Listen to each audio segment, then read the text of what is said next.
rest of the story. Among the most renowned, successful opera composers of all time is Richard Wagner. His first 30 years marked by failure. Historians and musicologists generally concede that there was a turnaround in his career, a point at which Wagner became officially accepted and recognized. It was the opera Tannhäuser. Considering a sudden spark of genius at the age of 30 to have been unlikely, biographers went back to the year 1843, and guess what they found? In 1843, the year Wagner began writing Tannhäuser, the heretofore hapless composer took on a collaborator, a trusted critic who aided Wagner in his work. As composers go, Wagner had a late start. He was already well into his teens when writing music had interested him, and then he would begin on his own. He took out a library book on compositional technique. He studied the scores of other composers, began lessons on conventional harmony with a neighborhood instructor. In 4 years, young Richard began writing an opera called The Wedding, but the music was so bad that he couldn't even bear to finish it. A year later, he began another opera, The Fairies. He finished that one, but nobody wanted to produce it. 2 more years went by. This time it was an opera called The Ban on Love, based on Shakespeare's Measure for Measure.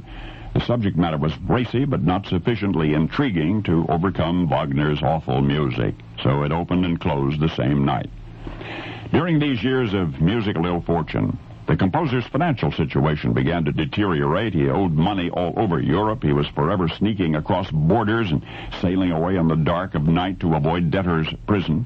Once he was forced to take in lodgers and shine their boots while he himself stayed home because he had no shoes with soles in them. Nonetheless, he continued to write. An opera, Rienzi, met with moderate success. Another, The Flying Dutchman, didn't quite make it. So Richard Wagner, he's now 29. He's in debt. He's disheartened. He left town again, this time for Dresden. And it was in Dresden in 1843 that Wagner's luck changed. By 1844, Tannhäuser had been written. On October 19 of the following year, it was given its premiere performance, and Richard Wagner, the composer voted least likely to succeeded. Tannhäuser was a genuine masterpiece, and nobody knew that its composer had help in writing it.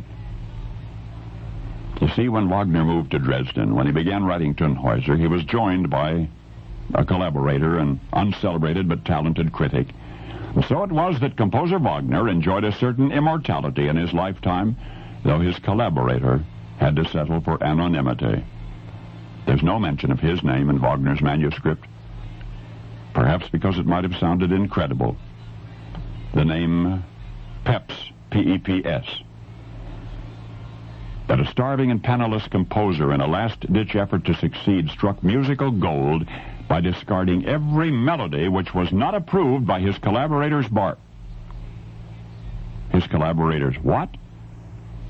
That's right, this collaborator would sit behind Wagner's piano bench, and when the composer had found the musical combination that was magic, the right tune, the collaborator would bark his approval.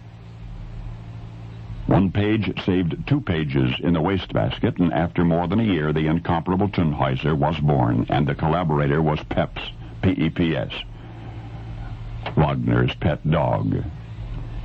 And now you know the rest of the story.